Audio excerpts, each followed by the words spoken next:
All right, welcome to part 2. If you've made it this far, that means that you watched the first video, or that you didn't and you skipped it, and then you moved on to this one, and then you're probably going to be a little bit confused because I might make references to my past, which was in my first video, which is also now in the past, and I'm rambling. Welcome, family, friends, strangers,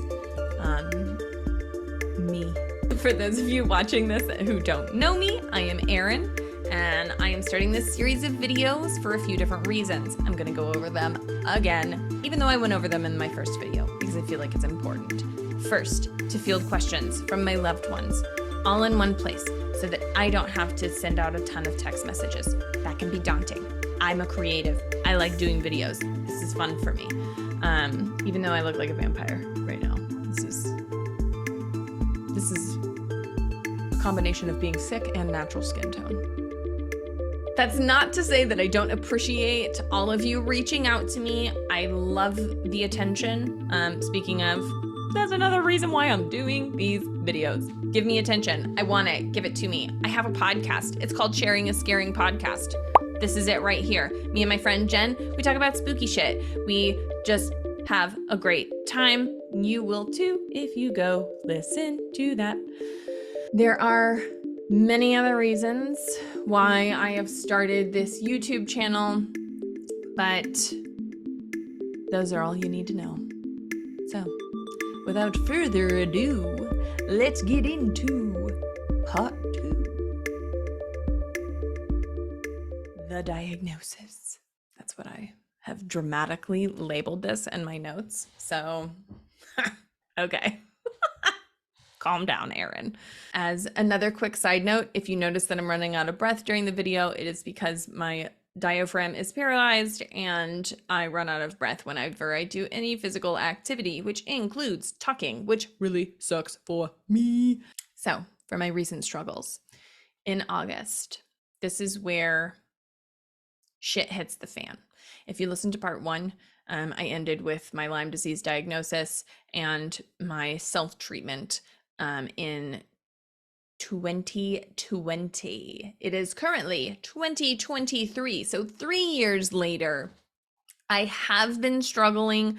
I have had episodes, or as they're called, flare-ups. I have had several of those. It is not fun, but I do feel like over the last 3 years, I have been able to manage them to the point where I can keep them short and less frequent. But in August of 2023, specifically August 18th, did I mention I have a podcast? On August 18th, I was out to a photo shoot for the podcast. During that photo shoot, I was wearing high-heeled boots.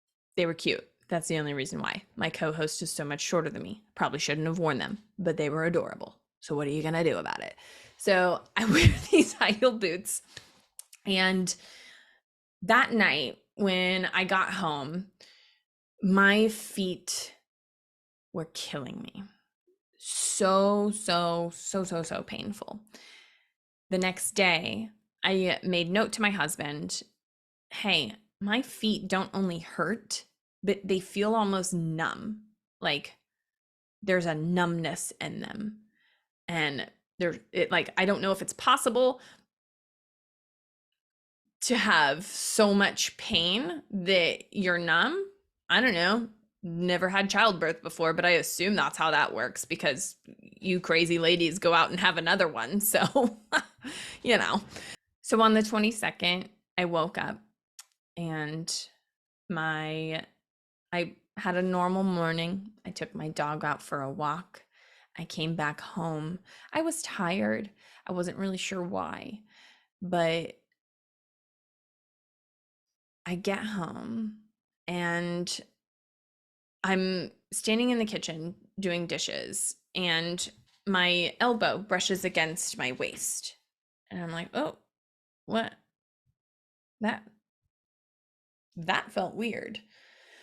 So then I lift up my shirt and I touch my skin and I notice that it feels like rubber to touch. Like, I felt like I was turning into a rubber doll, sex doll, if you will. Oh my God. Mom, Dad, if you're listening, which I'm sure you are. I'm sorry I said that. Um, oh, anybody else who's offended by that, you probably shouldn't watch my stuff. I'm inappropriate. It's who I am. So I noticed that it felt like rubber, very strange. And I'm like, okay, that's weird.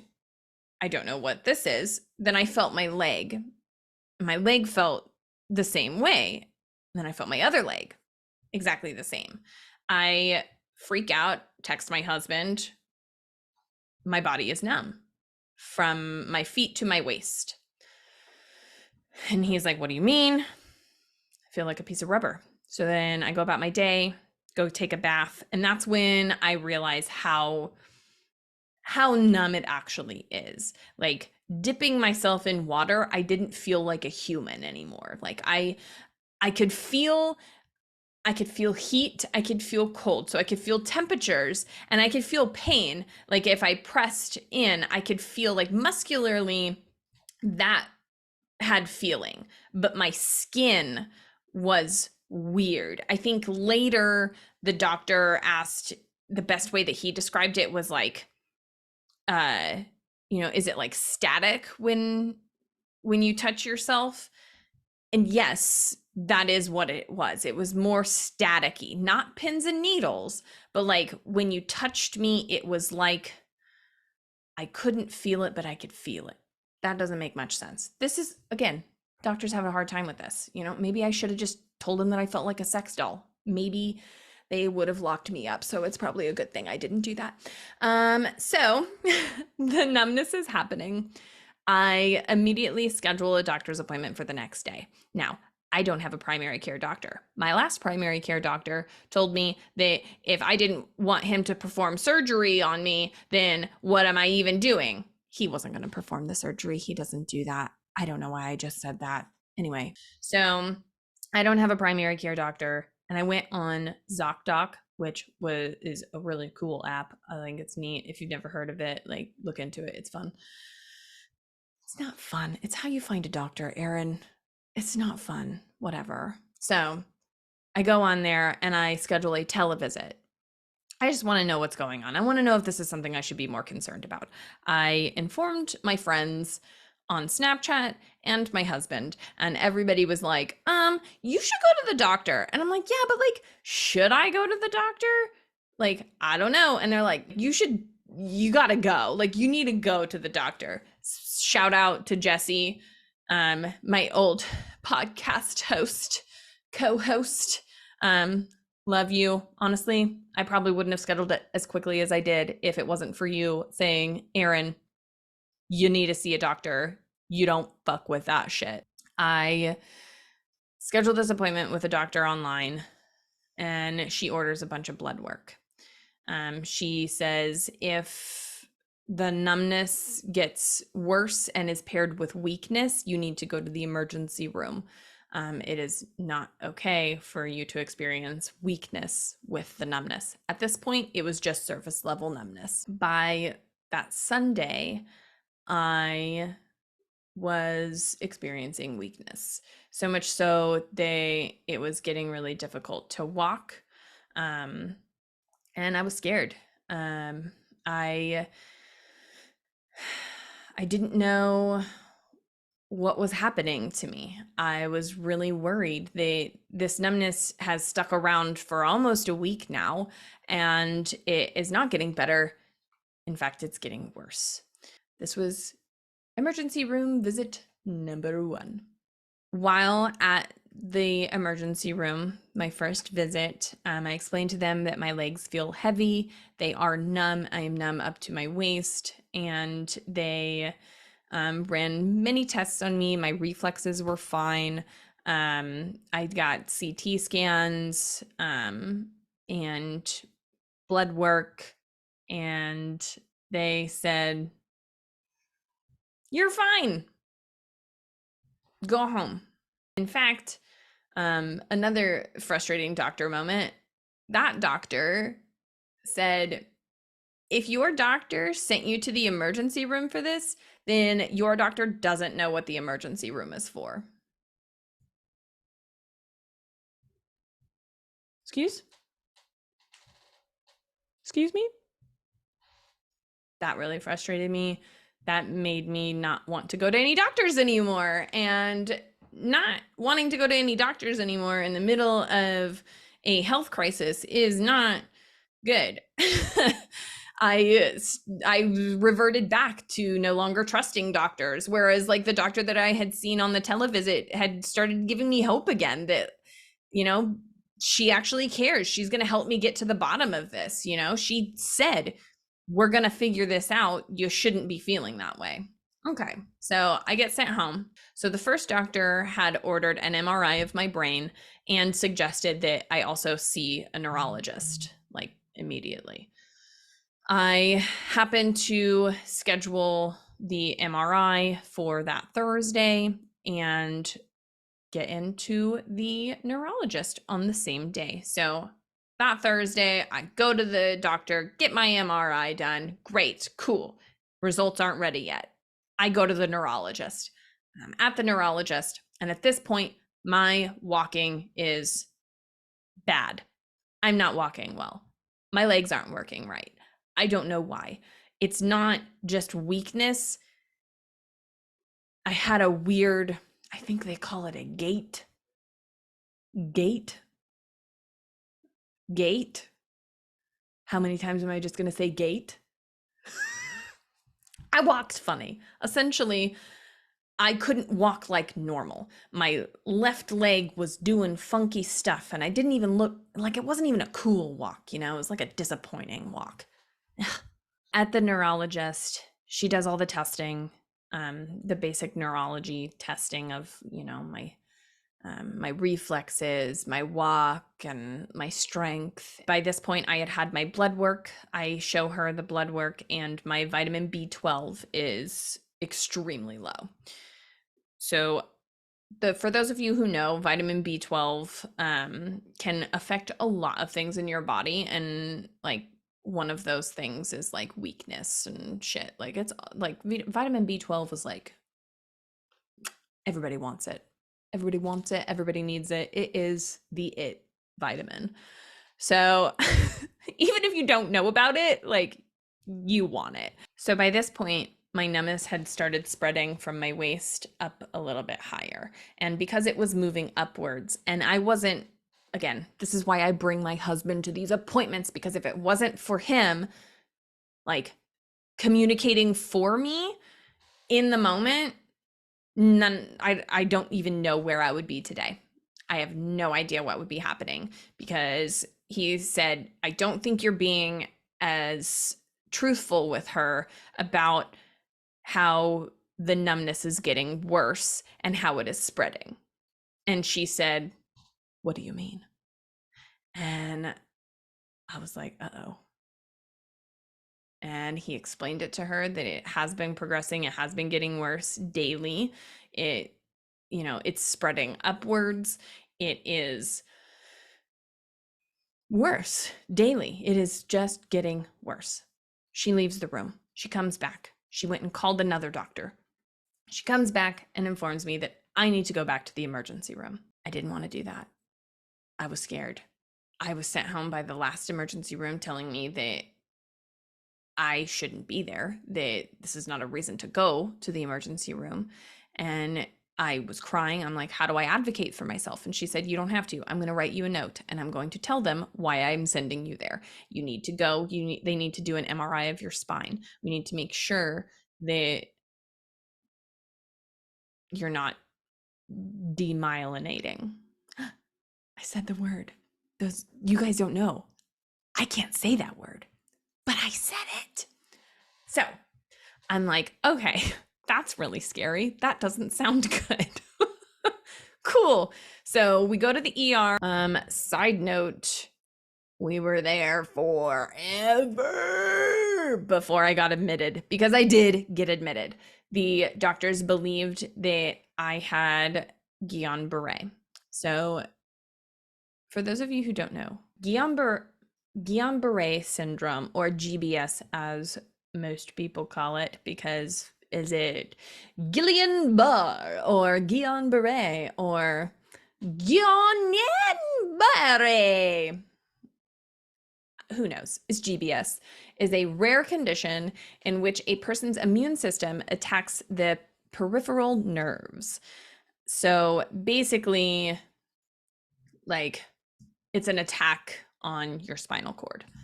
A little bit similar to MS, but very, very dangerous. It can spread very quickly. It can basically, it shuts down like your whole body, like where you're not able to breathe anymore. And you can have to be intubated, and it's a whole thing, and it's really scary. So hearing that freaked me out. They admitted me. They did a full spine MRI and another MRI of my brain, which I had already gotten done that morning, but they were unable to access those results. Because they couldn't access those results, they just redid it, and I had a lot of MRIs within 24 hours.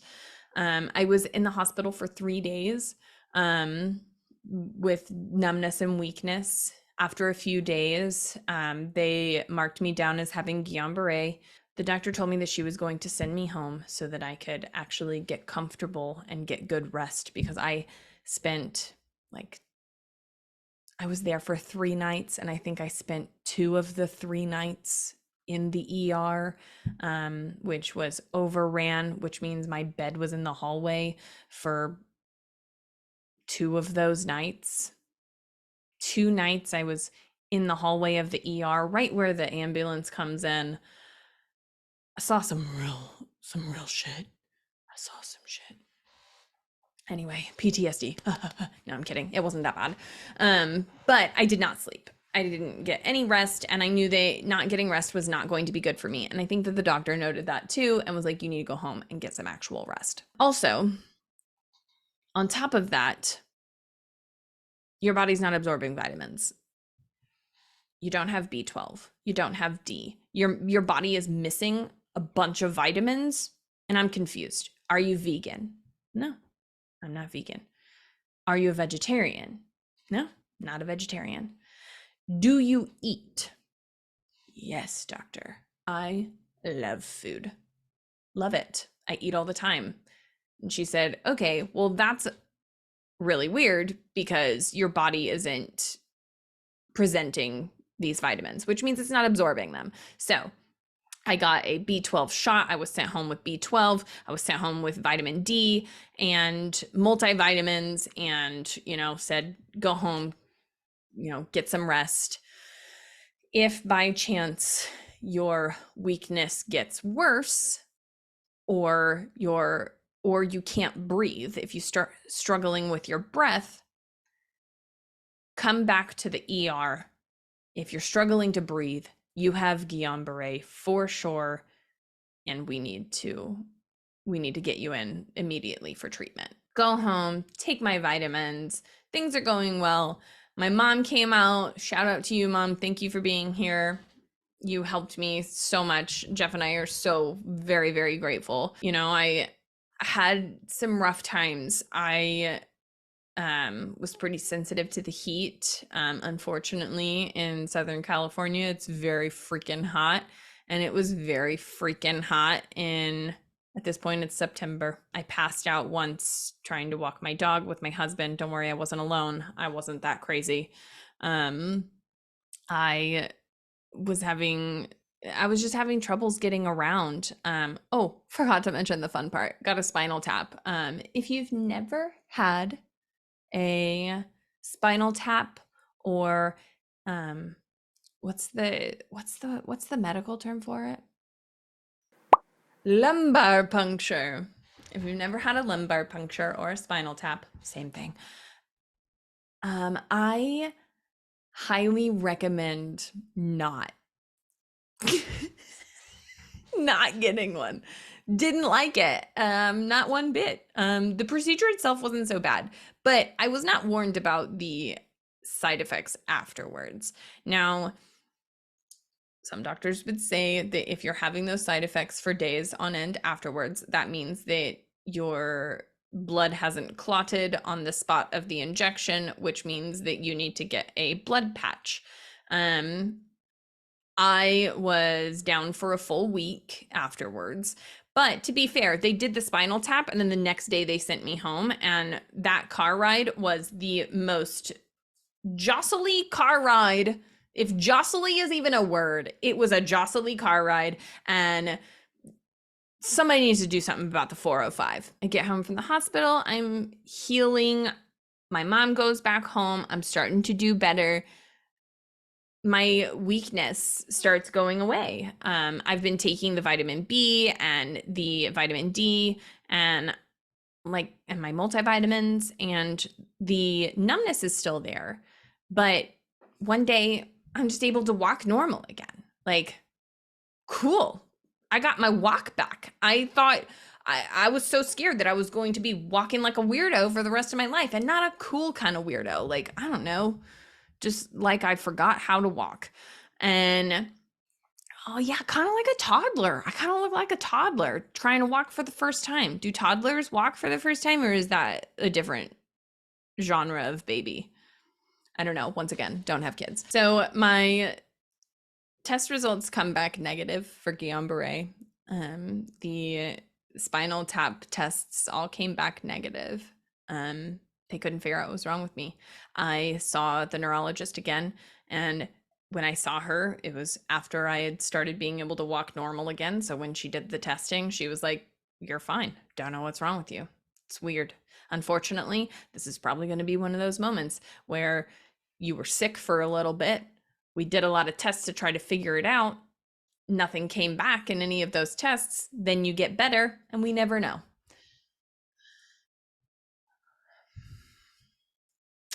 Cool. But by this point, my numbness had spread all over my entire body. I am talking like toes to nose, like everything was all numb. My lips, my tongue, like my face, my everything. Everything was numb. Really freaked me out. Is toes to nose a saying? Because it should be. It's cute. Then, probably about a week after I saw the doctor and she said, "We may never know," my breathing got weird. It got weird and it stayed weird and got worse for 2 weeks. And don't judge me, okay? I didn't go to the ER when it first started happening because my blood oxygen levels were just fine, and I was confused. I think confused is the best way to describe it. I've struggled with anxiety for my whole life. Like, I regularly have panic attacks. I know what it feels like to have that anxious feeling where you can't catch your breath. And that was kind of what was happening. But, sorry, drink time. The best way I could describe it is that it wasn't that I was short of breath. It was that I would try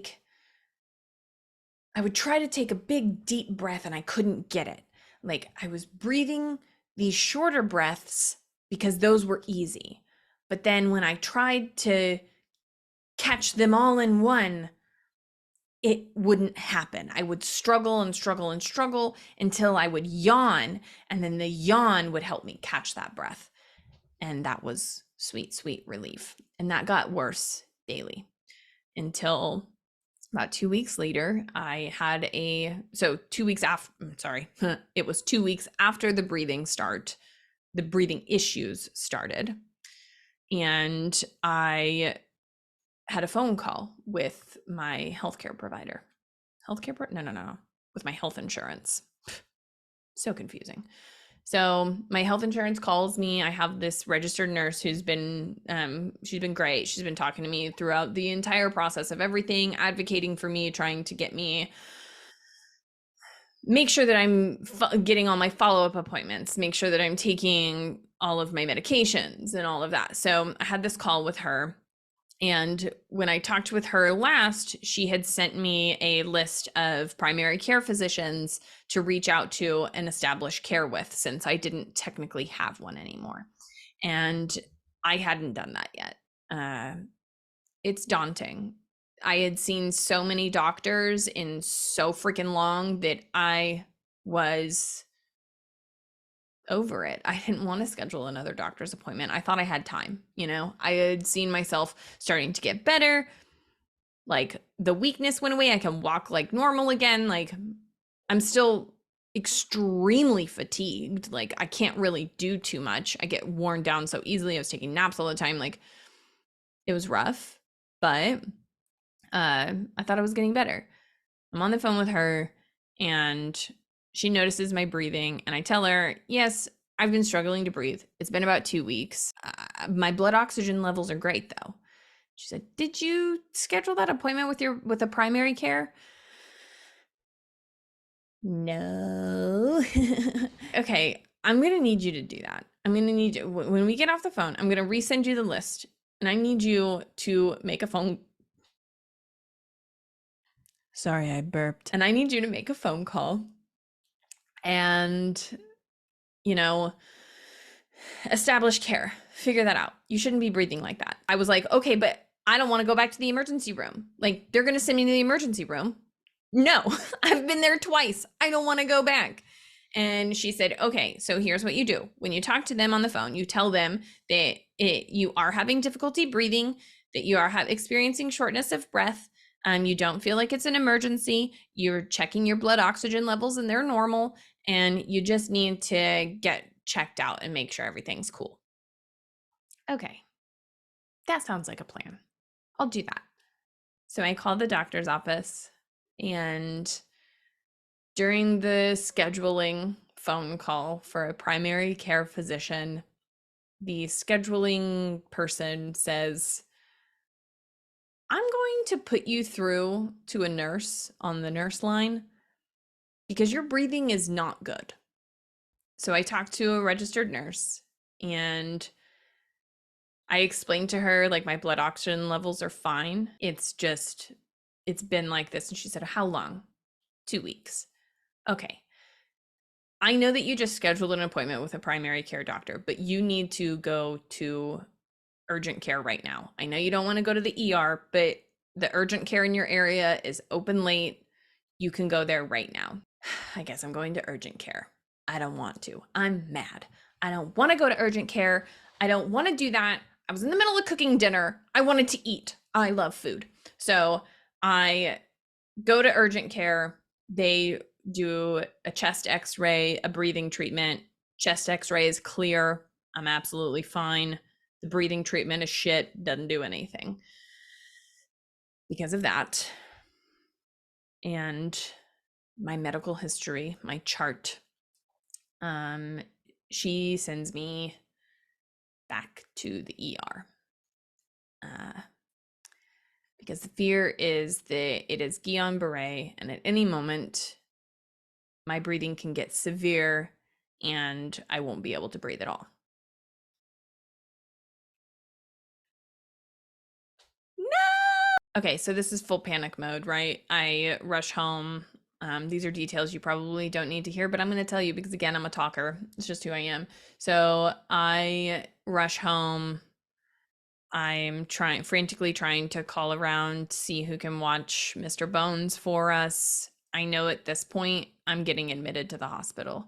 This isn't something that I'm going to just go to the ER and they're going to say, you're fine, go home. I know that this is going to be a stay and likely longer than the last. We come home, pack a bag, get sitters for Mr. Bones. Shout out to Allison and Armand. Thank you so much for watching him. Like, we are forever grateful, which we share food with you guys as a thank you. Break bread, if you will. My husband makes amazing bread. Jeff is a baker. Ooh, amazing bread. Picture. He made that. My husband made that. And it's really good. Anyway, so we go to the hospital that night. And this time, so the first time we were at UCLA in Westwood. This time we drive all the way to UCLA Santa Monica. We were told that that emergency room is less busy. Immediately, I was in. They got me in and got me a bed in the emergency room, and then I was forgotten about. I was in the emergency room in a bed waiting to be admitted for 3 days. Maybe it was just 2. It felt like a week. It felt like a full fucking week in the ER, where I truly felt like I was forgotten about. There was actually one day that I didn't get food from 8:30 a.m. They gave me breakfast, and then I didn't get any food until I asked for like the 10th time at 8:30 or 9 at night. I went all day without eating because they wouldn't give me anything, and I hardly saw any doctors. It was a lot. Now, I know that that will probably make a lot of people angry to hear. And to be honest with you, I was very angry at the time. Or maybe I was just hangry because I did feel better after a nurse got me a sandwich. But for context, this was during the strike at Kaiser, which is a whole other hospital system. And due to that strike, UCLA hospitals were way overran with people. I heard while I was in there waiting for a room to open up for me, I heard the other hospital, the first one that I had went to, or technically the second, but the first one I was admitted to, they had 50. That's 50. Wait, or is it 50? 50 patients waiting for beds, waiting to be admitted.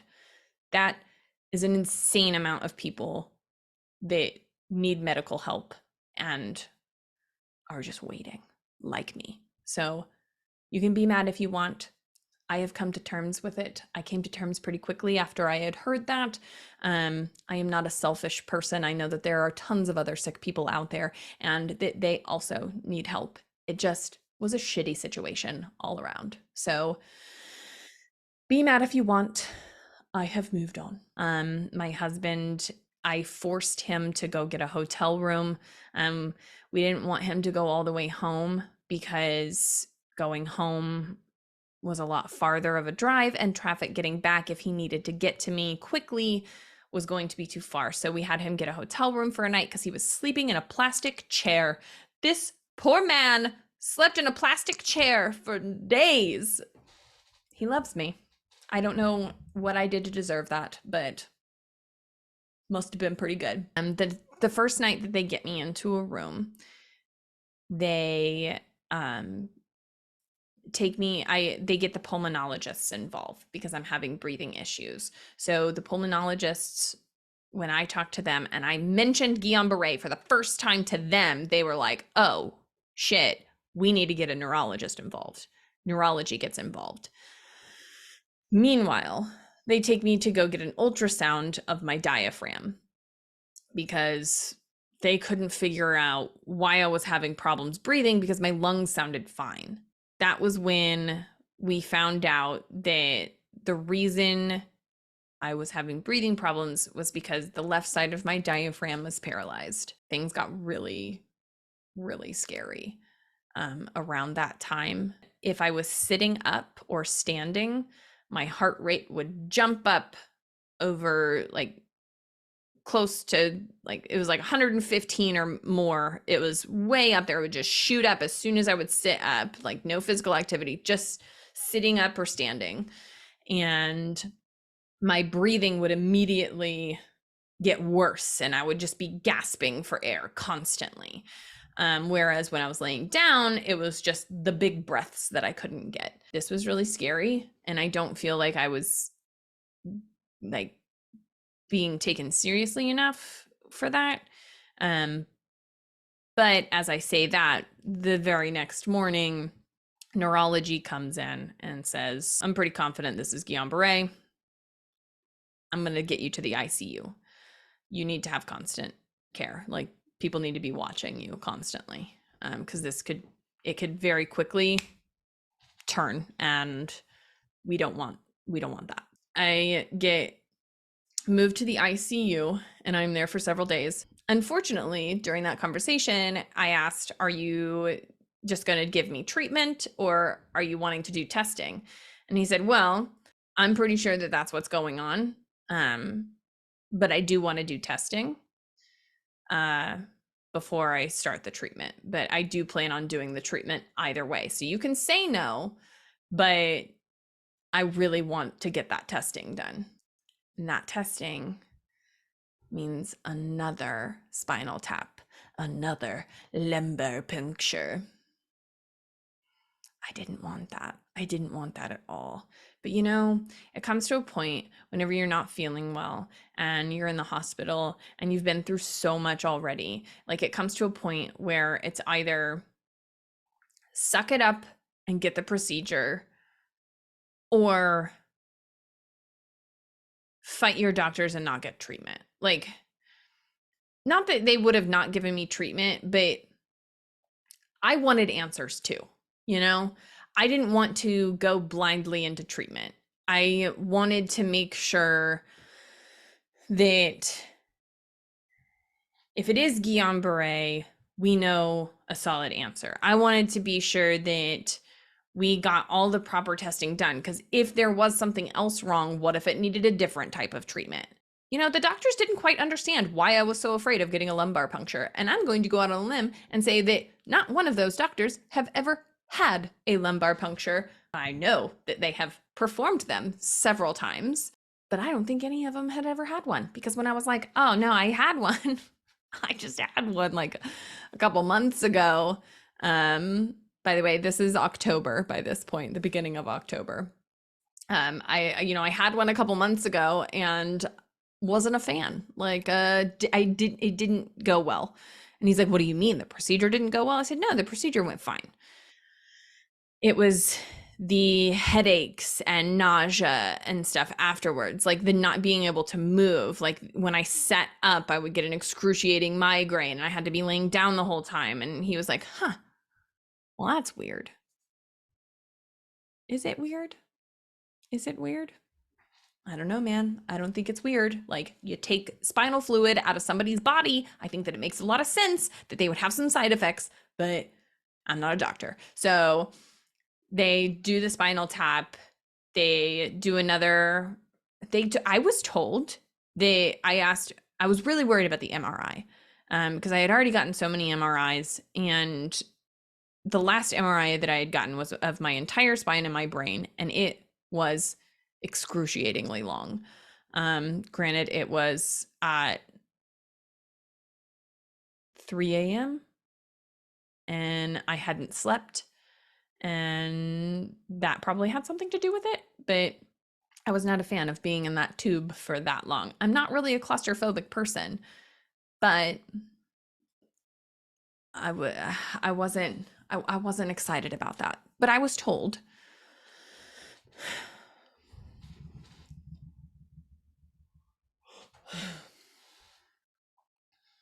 Sorry, breathing issues. But I was told by another doctor that, oh no, we're just going to do a MRI of your neck, because that's like the only part that we really haven't gotten an image of recently. Okay, cool. I can handle that.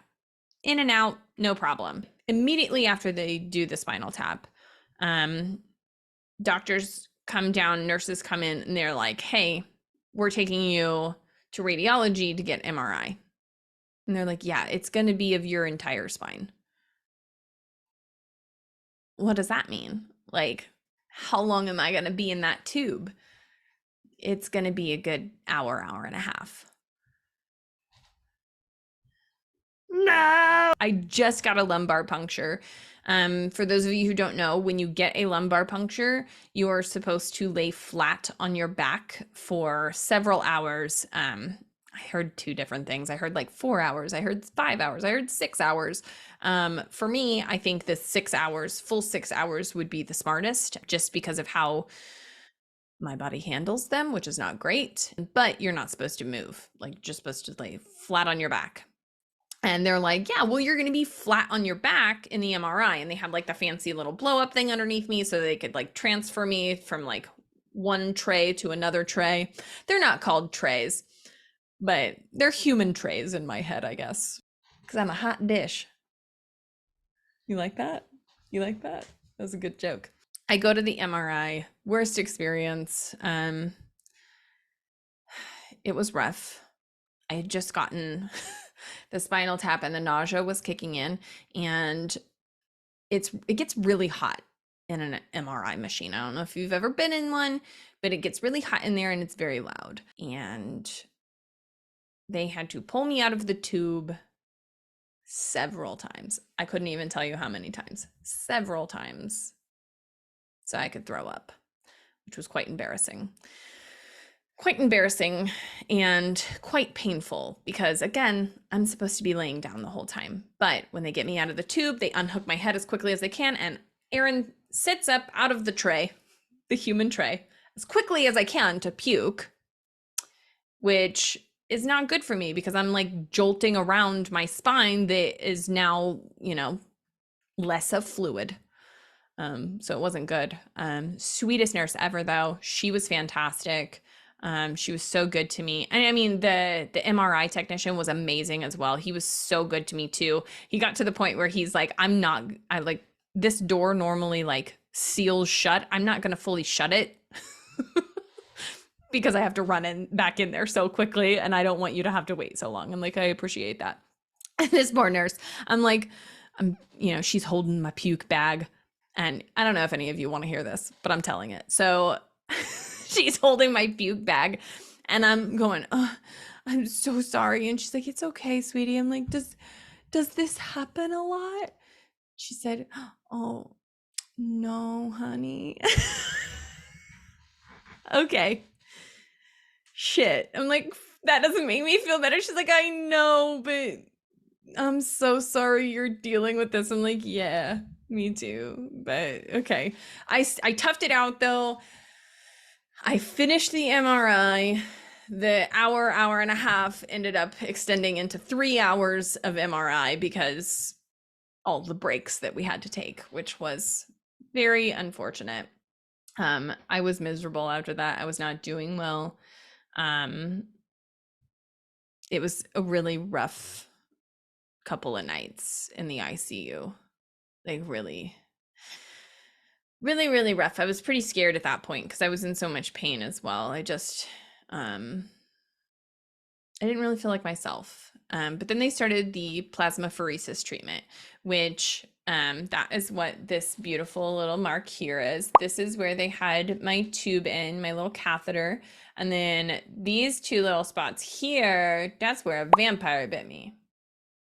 No, actually, I found out, I've always known that I have been allergic to adhesives, like specific adhesives. I just thought it was expensive adhesives.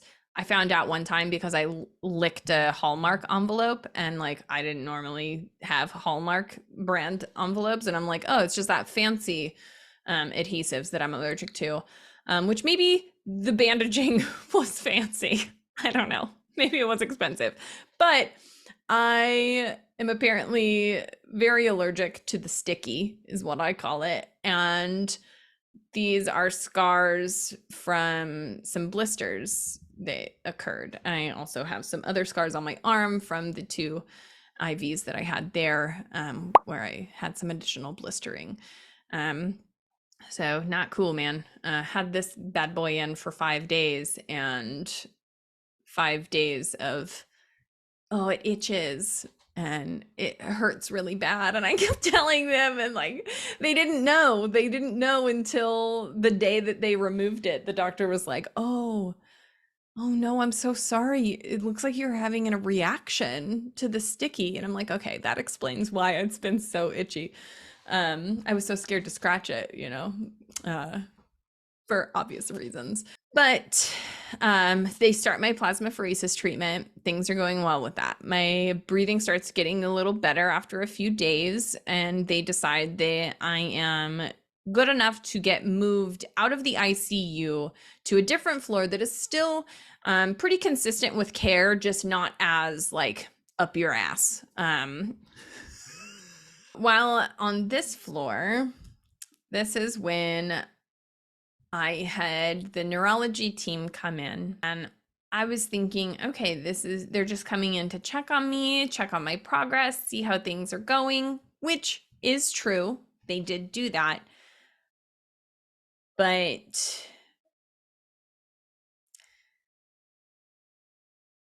okay, I'm going to try to not get too emotional during this part, because the thing about being in the hospital is that every moment somebody's coming in to tell you something and like share important news with you, you don't have time to process these things.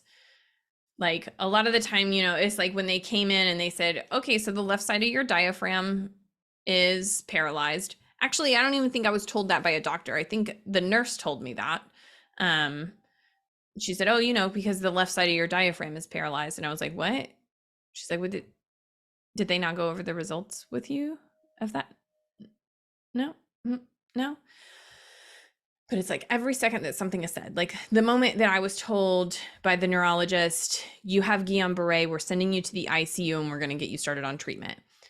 Immediately after that was when somebody else came in to take me away to another test. So it's like that person was waiting in the hallway and I had 0 minutes to process these things. So there's a lot of emotions and a lot of things being thrown at me all at once. So the neurology team is there and they're like, so have you experienced this numbness before?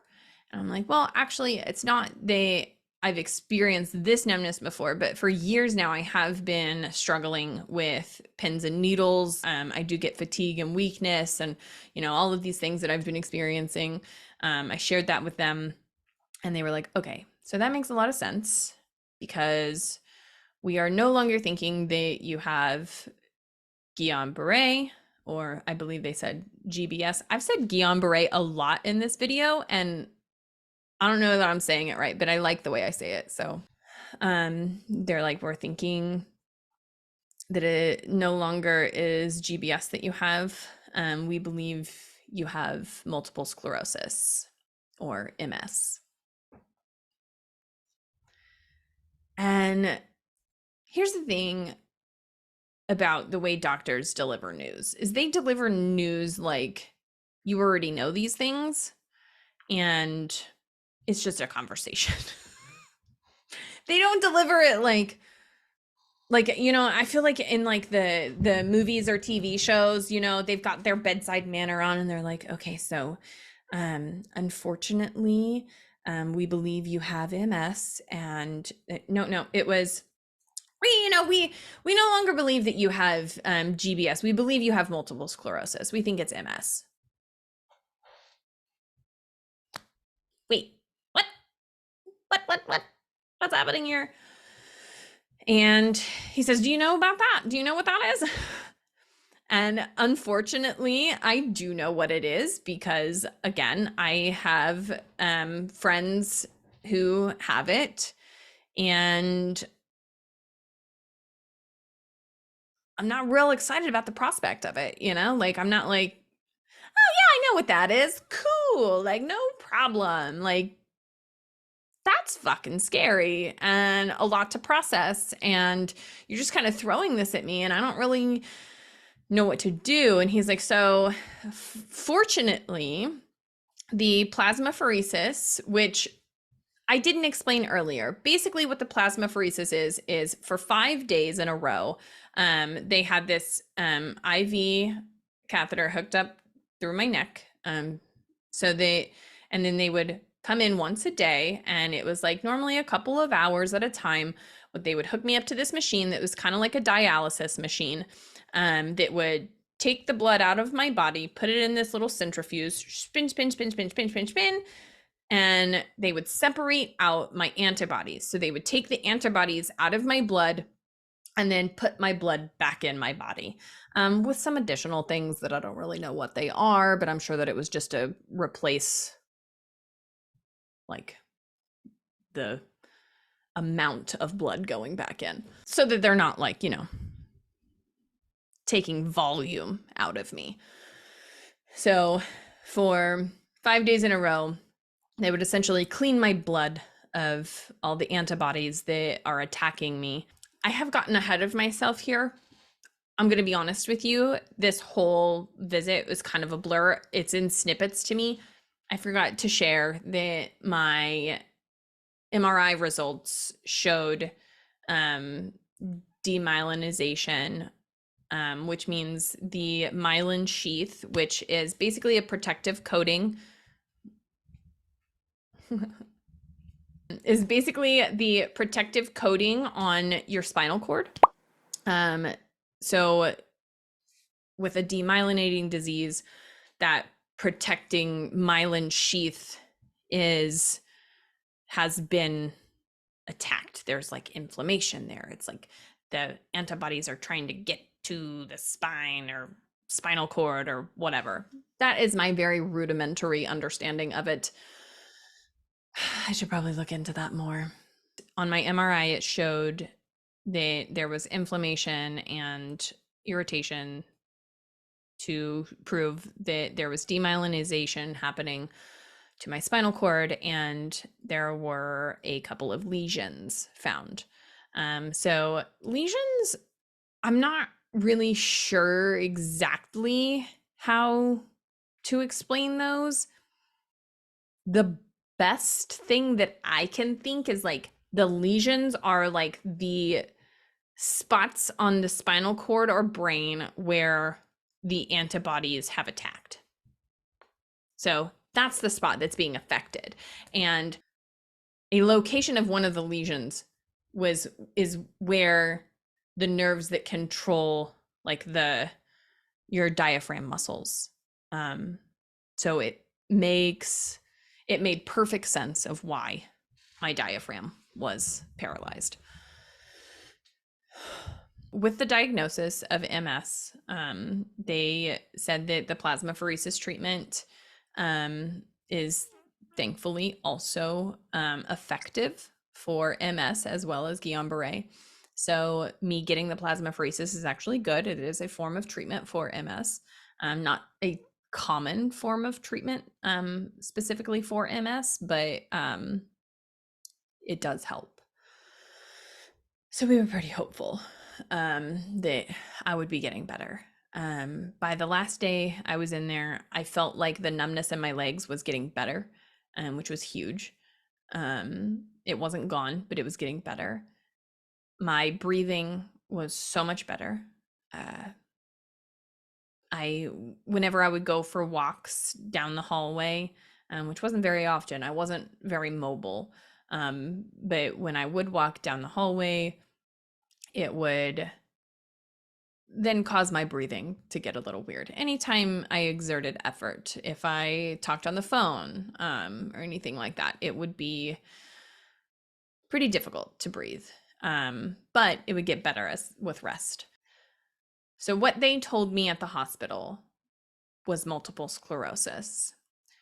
What I see in my chart now, like I'm being fully honest and open with everybody.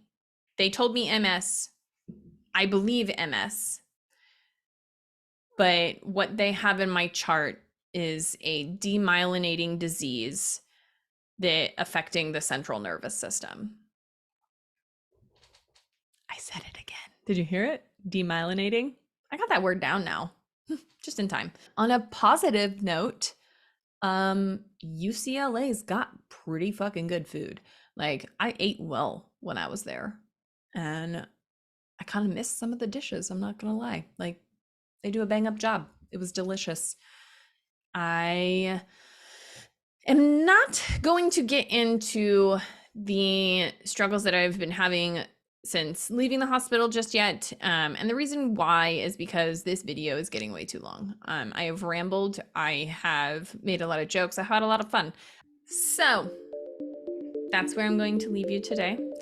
I am going to do another video, hopefully soon. I might even do it now. I don't know. It's this has been a long recording session, and I'm tired, and I've probably used up most of my energy for the day. As I can tell with my breathing getting more difficult. So, soon, I'll let you know what's been going on since I got home from the hospital. I'll give you the update, the most recent of updates. If you made it this far, thank you for joining me on this crazy ride. Thank you for all of your support. Please, if you have any questions, comment section, let me know what your questions are, and I will try to address them in future videos. Anyway, peace. Deuces. Nobody says that. Deuces. Like poos.